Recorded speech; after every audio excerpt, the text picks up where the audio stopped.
मेरा मामे दा मुंडा ही ते उसनु पता लगा भी ये कोल खर्चा पानी चंगा है 5-7 साल लई वेदा है उसले 30 रुपया घंटा किराया ते मोटरसाइकिल मिल दिया है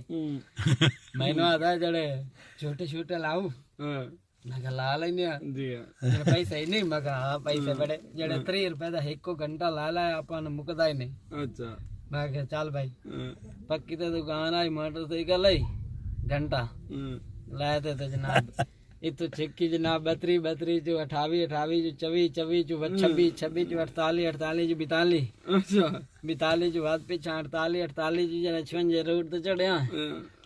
ते अगो जनाब जड़ा दुआ मैनू आदा जने तू चलावनी है मैं कहा चला ली था जने पहले कदे चलाई आई मैं कहा पहले चलाई तो कोई नहीं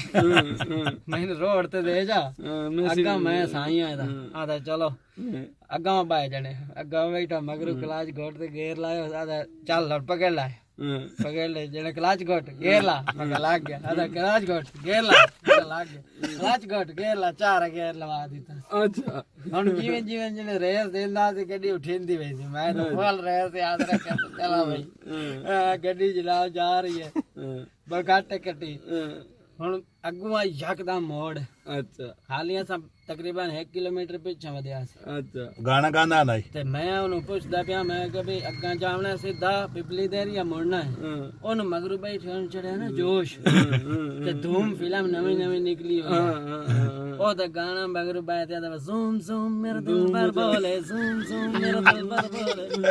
धूम मचा दे धूम मैं सीधा जाऊं तो मैं क्या गाना जावना कि मुड़ना है धूम मचा दे तो मैं क्या सीधा जावना कि मुड़ना है धूम मचा दे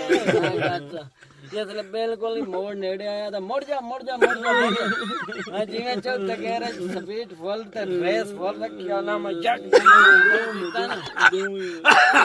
इंडिया जनाब कद जवाई तो मेरा वजह मत्था ही कद विच पक्की टक्कर मार अच्छा मेरा तो मत बार तारे ध्यान आवे लगा तू मेरा बेली थले ते मोटरसाइकिल उत्ते ओदी सलांसर नाल पिल्ली साड़ गई ओदी हाल होवे हाल है मैंने तल्लो कड्डो मैं क्या मच्छी धूम के कोई ना आदा मच गए धूम मगर इन मछलियां ने धूम मैं जमीन हाल दा धूम मचाया ना वो जेड़ा 5-700 लई वदे आवे ओ किराया ने मंगी होसी पानी गई ना कि इशारा ही त्रुट गया ते जेड़ा दुआ ओदा क्लच त्रुट गया मैं कहनो स्टार्ट कर होंदी है स्टार्ट कीता पर थकिया पिपली